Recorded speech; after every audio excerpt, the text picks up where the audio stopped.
In the name of the Father, and the Son, and the Holy Spirit. Amen. You may be seated.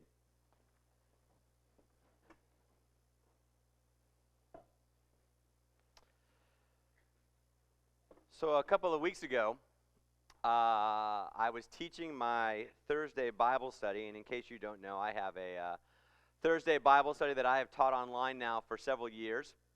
Several, since the pandemic, of course. And we have been going verse by verse through the Gospel of Luke, and the reason we're doing that is so that when we get to Luke, whenever that happens, I don't know when, but when we get to the end of it, we are then going to start the book of Revelation, which you might be like, oh, I want to do Revelation. Great, sign up for the study. We're only 2 chapters away from finishing Luke. But as we're doing this study, a couple weeks ago, we came to the story in the Gospel where Jesus is looking at a widow who comes into the temple, and she puts her mite, her 2 little coins, into the offering plate. Now, if you're familiar with this story, it's a story about integrity. It's a story about moral alignment. It's a story about faith. That's the point that Jesus is making as he looks at her in the temple with her offering. What happened in the Bible study, though, was hilarious because we then launched into 40 minutes of questions about tithing, which is not what that story is about at all. But what was so evident to me was that people had a lot of questions about tithing, about giving to God, about what does it mean to actually tithe? What counts as tithe? Where did this idea of tithing come from?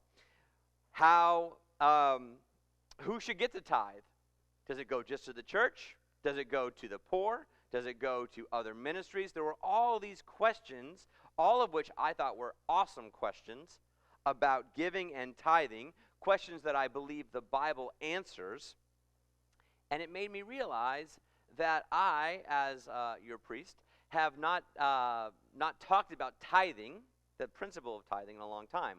We've talked about stewardship and generosity and giving and every year we talk about stewardship, but the idea specifically about tithing, I don't know if I've ever actually preached on. And I had already begun to think about this a little bit, but this Bible study a couple weeks ago really confirmed in me the need to talk specifically about what does it mean to tithe. And if you're already uncomfortable and squirming in your seats or online, you're thinking about turning it off, I get it. This is a tricky topic. People get a little weird about this, and understandably so, because the idea of stewardship, which is really nothing more than a manager, to be a steward is a manager. And so when we talk about stewardship, we typically mean money managers. This idea, when we bring it up every year, has a lot of opinions about it. Just as many as there are people in church and watching online today, there are opinions about what it means to give. And the Bible study, again, showed me that we need to tease out a little bit about what it means to be a tither. And so, the first reading that we have in our lectionary today, Genesis chapter 14, is the actual first instance of that word tithing, that concept of tithing. Well, not really the concept, but that word tithing. It's the first instance of it in the Bible. Genesis chapter 14, pretty early on in our biblical history. And so here we have the first instance of someone giving back to God that which he has been told to give to God. So let's talk about it a little bit. So if you want to look along with me in your bulletin, it is on page 2. What is that? Page 4, actually, in my bulletin. I have the wrong bulletin? No, page 4, right there. So there you go. And the other part's on page 5, right on. Good stuff. So Genesis chapter 14. Let me give you a little bit of context here. Here we have a guy named Abram. You may know him as Abraham. He is not Abraham yet. He is still Abram. That event hasn't happened where his name gets changed. And he and his brother Lot are traveling through the land of Israel, what is now today modern-day Israel. They didn't call it that then, didn't exist yet. So Abram and his brother Lot and their family were traveling through this land, and they're going from city to city. Each of these cities is a little city-state, a little nation. And Abram and his group of nomadic wanderers have just won a very significant battle. They had 318 men, and they beat an army far bigger than them. They shouldn't have won this battle, but they did.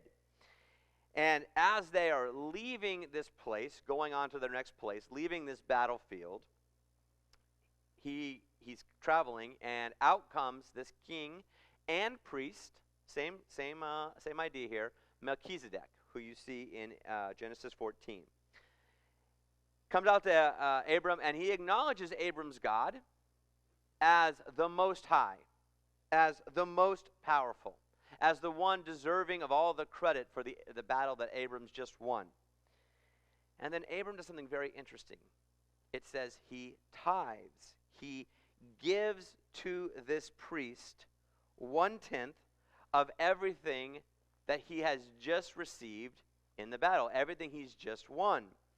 Now, according to the custom of the day, Abram, because he won the battle, was completely permitted to keep everything. The custom in the land was that to the victor go the spoils, right?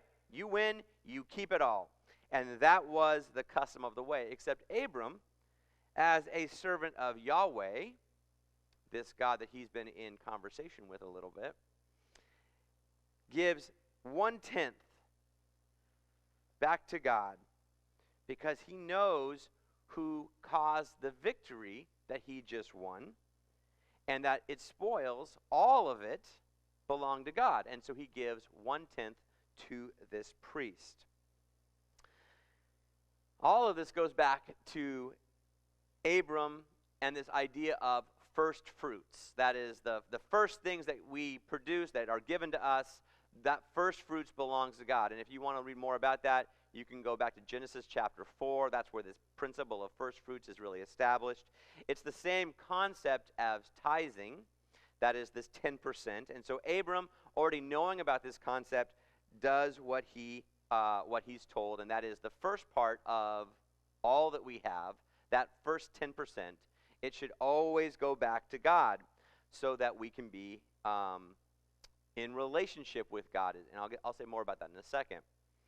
And so here in Genesis chapter 14, we see Abram giving 10% for the first time in a very public and pious way.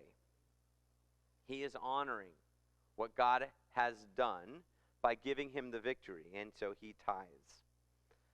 The question that I want you to ask today is why? Why does he do it? Why does he tithe? Does he tithe because he's supposed to?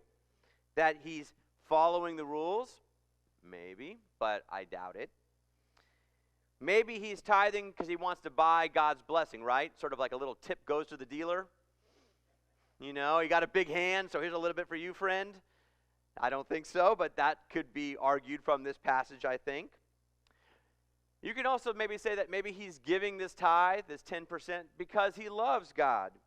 Except I would say that it's actually the passage immediately following the one we read today in chapter 14 that we see God and Abram going into a covenant together yet. So this covenant of love has not yet been established. So maybe it's love, I don't know. Doesn't seem probable to me.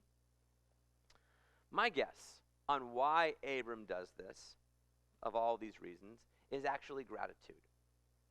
He's grateful. He's grateful that God has given him the victory. He's grateful for the protection, the power, the prosperity of the Lord. He trusts God, and therefore he is grateful. And he wants to give 10% back.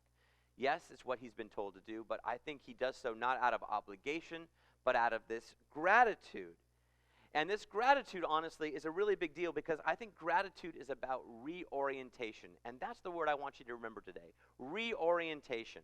I think God is about us being reoriented in our lives with him, put back into alignment with him. He wants us oriented towards him and with him. That's what he wants. He wants us to understand what he's thinking. He wants us to be in relationship with him. He wants us to think about him first, Not because we have to, not because he's lonely, but because he knows we're the best people that we can be when we are oriented towards him. So I think tithing, this 10%, is about reorientation towards God. You see, this is what I've learned about money. Your heart, my heart, follows our money. Our hearts follow money. What you give to, what you invest in. Once you give to it, your heart and your mind is then invested and given to that thing. I'd love to believe the opposite. I'd love to believe that our giving follows our heart and mind. That whatever we're thinking about, whatever we love, that therefore our money is given to that. Except, I know our budget here at Grace. I know what our budget is here every year, and I know that many of you tell me how much you love Grace, and yet we struggle year over year. And so I know that for sure we're not a church that is tithing. Abram tithed. He reoriented himself towards God and his relationship with God. As the priest came to him, he was almost eager to give him this tithe as an act, I believe, of gratitude, to build on this reorientation of himself and towards God, this relationship building moment. That's why he tithes.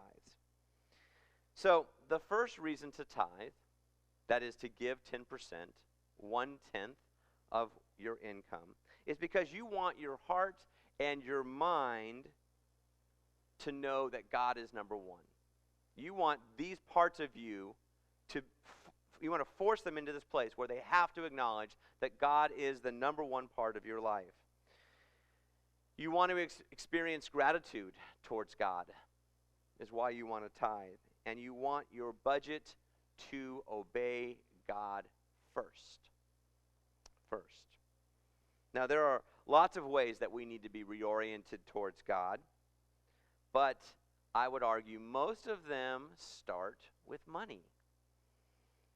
And I want us to think differently about that. So, Father Franz, can I ask you to come forward here? I have a little analogy. You may wonder what these apples here are for, right? You thought maybe I was going to do some magic trick. I'm not. But I have a sermon analogy. Okay. So, here we have your and mine budget. Okay? 10 apples, right? But God says that one of those apples, we'll say the green one, is his. Okay? That is our tithe. So when it comes to our tithe, we say, okay, God, here is yours. We're going to give it back to you. But then we say, oh, wait,